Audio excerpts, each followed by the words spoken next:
Hi, you're watching SightsIn Plus, and this is Romesh. Please do subscribe to the channel for the HR news, for HR updates, and conversation that happens in HRs. Today, we are going to discuss about the career conversations.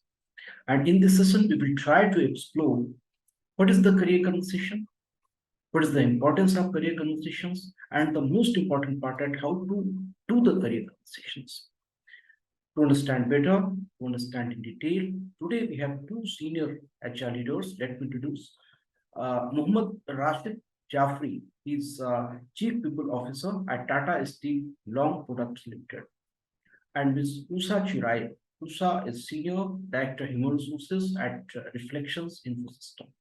Usha, if I come to you first, then what is the career conversation? What is the importance of career conversation? And if you can also try to elaborate that, what is the goal, what is the objective of career conversation?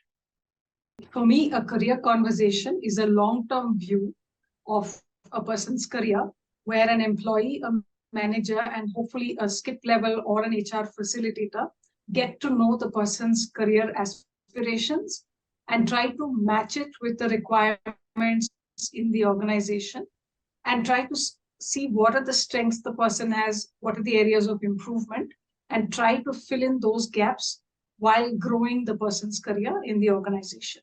It's a little different from the routine performance management kind of quarterly check-ins or annual goal setting in the fact that it is more long-term and it is a proactive step that most HR people can take to retain key and top talent. Yeah, absolutely, Usha. The career conversations help to achieve the goals and career aspirations. Rashid, I would like to understand from you if you have any initial comment on this. And second, what are the industry practices? How frequently the organizations they arrange the career conversation? So thanks, Ramesh. Before we get into conversations, I would like to step up, back, take one step back, and just kind of help us reflect on why do we need a career conversation. And to put it simply, any employee need to have a visibility of how and where I can grow, and the organization can facilitate in taking that path. Before we get into saying that how organizations can facilitate and what an employee can do, it is very important for us to understand who owns the responsibility of the career of an employee. And invariably, the disillusionment happens when this question is not answered well. You say that the responsibility squarely lies with the organization, or it lies with the employee, or it is a shared responsibility. Very important for us to understand this first. Primarily, I've seen practices and I've seen where it has worked for people who have succeeded well in their career. A large part of the responsibility rests with an employee, where you need to understand where do you want to grow. An aspiration is aligned with an individual's purpose, and you have to articulate where do you want to grow. The organization, on the other hand, has to help you see what are the possible opportunities and ways to grow and enable it through systems and processes. The industry practice, which you said, Ramesh, I will take two examples, and these are very extreme examples. In the current, mostly in the Asia and APAC region, you see that the trend and the conversation is around how can organization facilitate somebody to move across various domains and to grow vertically in the organization. Stark contrast to this, if I see, is, for example, a Japanese culture. The concept of career is very different in Japan and that region, where you see people spend full tenure of their work life in one specific stream, and they develop depth in that stream and they become masters in that. And their fulfillment and career is how deep they go into a subject. That is one way of looking at career, and which is what is working there and understood well and facilitated. But the organization mostly we come across, we work in, and we see is where you are getting into multiple roles, where you get into a I say, a more comb-like career path where you develop depth, then get a breadth, then depth in something, then breadth, and this is how it works. So both the ways work. It is important for us to understand, as an employee, you are looking for a T-shaped career where it is deep, or you looking for a comb-shaped where you go deep, then you add an horizontal breadth, and then you again go deep. So what is it that you want to develop? The organizations have to be ready to facilitate in both ways, but it has to be defined by employees. Early in the career, invariably, people will not have a view uh, as to how do I want to build that career, in what shape. There, the organization has to show path and say it works in both manners. You have to find your calling, and then the enablers can fall in line. Rashid, I think very beautifully you have explained this. Uh, Usha, I think the career conversation is an opportunity for the employer and also as well for the employer to discuss that where you are today and where you want to reach in next 1 year, 2 year, or 3 years or so. Important is how do you conduct the career conversation? How do you do this process? So that is very important. So what are the practices? What are the general HR practices to conduct the career conversations? One of the best practices I've seen is a simple form where an employee fills in his or her version of what they see as their aspirations in the short, medium, long term. And they list out their own strengths, which they think will help them succeed in those goals, as well as some areas of improvement. And then have a conversation where at least two levels of managers who have worked with them can ratify what they've listed. And it's very surprising that very often the leaders have a better view of some strengths that the person has ignored and taken for granted, and help supplement what the person has listed. And when it's a fair conversation, if both sides understand the other better, and it works so beautifully well in together listing out some specific activities that can help the person either bridge some gap in their exposure or get mentored in to bridge some particular skill or some other area. So when it is a joint process of discussion, which is reviewed after 6 months or 1 year, then I've seen it making a lot of sense. And it is not a mass exercise where you cover maybe 100%. You might actually do a meaningful career conversation for less than 20% of the organization in a particular year. But if it is done meaningful, it makes such a big difference to those people who have been a part of the discussion.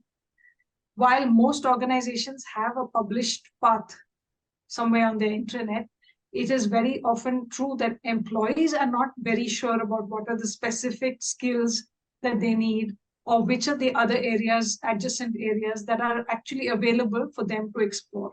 So these conversations are extremely useful to help people see the possibilities and make aspirations within the organization. Because if you fail to communicate the opportunities, they might assume, okay, I don't have a future here, and look out. And then it's the loss of the organization when the person looks for a growth in career outside. Right, right. Rafik, I think there are two situations. One situation is when employer offer the career plan, and second situation is when employee comes to you and shares a career plan. Because you cannot develop someone's career, you can facilitate them. Everyone is responsible for his her own career, and that is the ownership goes to individual.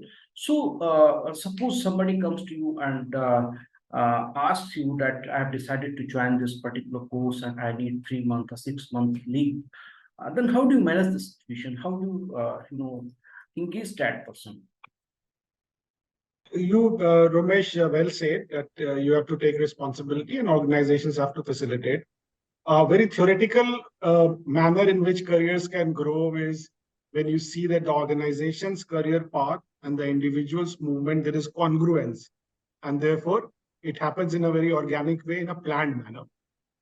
I've seen that now the rate at which the way of work is changing, the skills, the half-life of skills have come down to 1/5 of what it used to be. So you may make a career path and say you acquire this skill and you move there. The career will not wait for you to acquire that skill. So I've seen that it also happens in a very natural manner. One way which I have experienced is how organizations facilitate is one is develop a path of a career path which is in your stream of work, and you say this. Then there are proximate roles and says if you get a tenured opportunity to work for 2-3 years in this role, it also helps you develop a more general management capability, quality consciousness, a process improvement consciousness, L&D aspect. And then you do a tenured role, you come back to your core path. Then you grow, then you go to tenure, you come back. So organizations have seen, and I've seen that they have made career paths which talks about core roles, proximate roles, and tenured roles. Okay. So if you want to go into a general management role over a period of time, the path people adopt is spend time in core roles, sometime in proximate roles, sometime in tenured, and then you grow into general management roles. For a T-shaped career, you continue to be into core roles, you develop more and more depth. Okay. For a role which is within your core and proximate, you move between core and proximate, but you don't leave that boundary which is next to the core. So you have to understand, where do I want to develop? The other thing which I've seen organizations do and facilitate is that for you to grow vertically into in an organization, they've said that you need to be exposed to 2 different functions within your core role, 2 different functions. Look at 2 different businesses and 2 different geographies, which brings in a context of functional breadth, geographical nuances and understanding, which brings cultural appreciation. And the second is business, which helps you build multiple business perspective.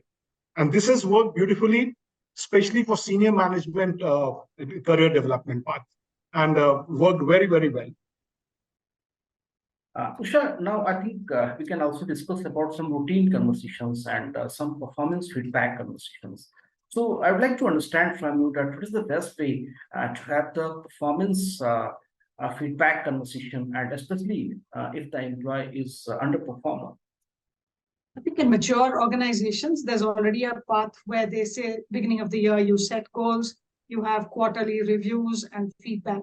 Now, in any of those quarterly reviews, if there's a dip in performance, then that's an opportunity for the manager to specify exactly which are the areas where the person is underperforming, document what needs to be done to close those gaps, and have far more close monitoring. So you wouldn't meet the person after 3 months. You probably will meet the person every month and have some catch up in between to make sure the person's actually improving. These could be technical skills, these could be behavioral areas, but as long as the person is focusing on that area and is aware of the consequences. So if you close the gap, you continue. If you don't, unfortunately, close the gap, there are consequences. If the person is aware and feels supported that you are being given a fair opportunity to improve, then I've seen it works.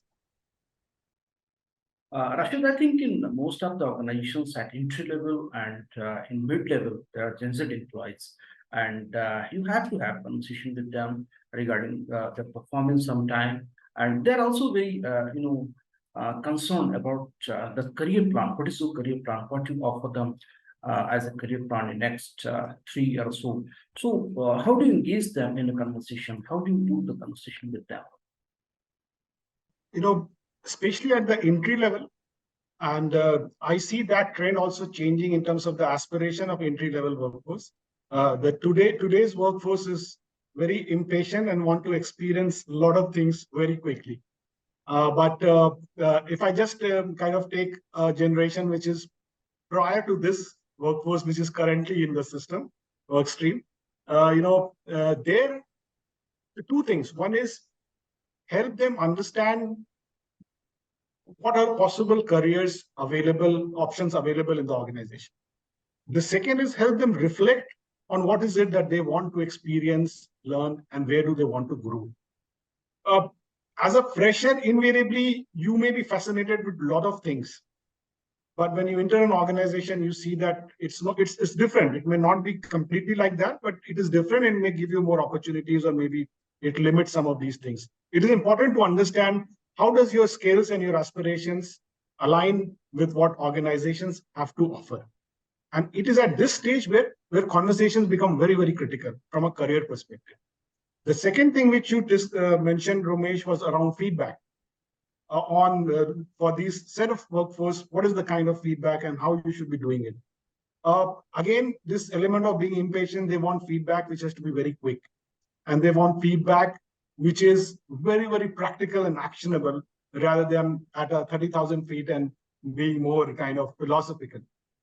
Wherein you have to pitch in and give examples as to you have delivered this is what you achieved, this is what could not be done, and this is the process you adopted. Help them reflect on what could be different rather than being kind of preachy. So that is one thing. If you just kind of poke them and nudge them to think on multiple aspects, they will come up with solutions, they will come up with multiple opportunities and options, and they will accept that this is what could have been different and what could have been better. So it is very important to bring it from them. And especially in the early stages, it is very critical. And I've seen engagement levels increasing and retention levels increasing, where you have assigned a dedicated mentor for these set of people who can help them open up, help them reflect, and kind of be associated with them for a slightly longish period, so that that relationship is fruitful and they find more meaning in that. So I think that is very, very important. Usha, I think now we can take a couple of situations, and you have been with a larger organization, with the bigger organizations where people work for a long period of time. Suppose somebody was expecting a promotion after the appraisals, but he's not got promoted somehow after the appraisals. Then how do you deal with such situations when you get into the conversation? Key part is about the communication that happens even much in advance of the promotion cycles, where it is clarified that in the past years of experience mattered. Now it is more about the skills or the attributes the person is bringing to the job. So it is not just based on having spent adequate amount of time in a role, but what is the person delivering on the role. So while some part of the communication happens much in advance, where we specify what are the attributes required for a particular role, the other part is also explaining that there is some kind of a structure, and just spending X amount of time in a role doesn't mean you get automatically promoted. If there has to be a particular position available, you need to have the skills in comparison to your peers, because all said and done, there is a competition about who gets chosen for a particular role. So unless you are better off than your peers for a particular role, you cannot aspire to get promoted. If this conversation happens much in advance, it leads to less of heartburn. And yet, in every promotion cycle, we will have one or two people who are disgruntled. It is a fair ask, not just HR, but the line manager and HR have a joint conversation and frankly explain what are some of the gaps which the person needs to fill so that they become eligible in future cycles. Rashid, another situation is, you can call it the exit interviews or so, when somebody has resigned from the organization. Generally, for the reason of leaving, generally that's the career opportunities outside the company. Sometimes the salary compensation issues are there as well. So, how do you manage the situation? How do you have the successful conversation to retain the employee? Reasons for exit can be multiple. Unfortunately, the key reasons are not coming out as a result of exit interviews. So as HR professionals, you have to understand the prime reason for somebody moving out. It may invariably happen that the person is moving out for a different reason, but in an exit interview talking about compensation, very well knowing that the organization does not negotiate to retain. There are organizations who don't do that. There are organizations who feel that you're very valued, critical skill. They may make you a counter offer. So it depends. It depends on the organization's philosophy of compensation. So if they want to retain and make an offer, etc., it's a different story. But if there are organizations who don't have that philosophy of negotiation to retain, then in that case, you have to first figure out what is the key reason for people leaving in the organization. It can be two. One is it is because of compensation or it is something else. Now, if it is something else, then you address it suitably. But if the point you have made is suppose it is really the compensation which becomes an issue and people are leaving for that. Yeah, and your company doesn't have that policy of kind of counter offers. In that case, people will leave invariably. However, as HR professionals, it is very important to help them reflect on what are the other aspects which they should be looking at while deciding career changes or organizational changes. So you can talk about the culture of the organization, which you think is good, and it is important for them to appreciate, understand. You can talk about work-life balance. You can talk about the ability to learn, opportunities to learn and grow. And you can get into the personal space in a sensitive manner and see, is it while you are moving for compensation, will your family also be very happy moving along with you? Because they would have built some networks, relationships, etc. So if it works, you're very lucky that somebody could kind of recalibrate their reason thinking and stay back. It happens. It's not that it doesn't happen. It happens, far and few. But important for somebody, for HR professionals and people who are having that conversation is to show a complete perspective on what a job offers to an employee besides the compensation, and let them prioritize what age and what life cycle they are in, and whether they are prioritized their requirement well. It doesn't make much, it is useful to have that conversation to help them prioritize again, and if it fits in well and good. And Rashid, what is generally the success rate? What percent of employees we are able to retain after they quit during the exit interviews or in this whole process of retaining after they quit the organization? If you see, it depends on why they are leaving. Huh? Yeah, that's what I'm asking. What is the success rate? What's the percentage of success? Exit interview is the last nail in the coffin. So the success rate would be very poor. Huh? A good organization and a mature practice, HR practice, will not let the employee come to that stage of exit interviews.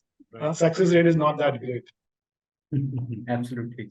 Usha, I think we tried to cover the entire topic, and anything else which is important and we did not touch here for this topic, career conversation, as a final concluding remarks?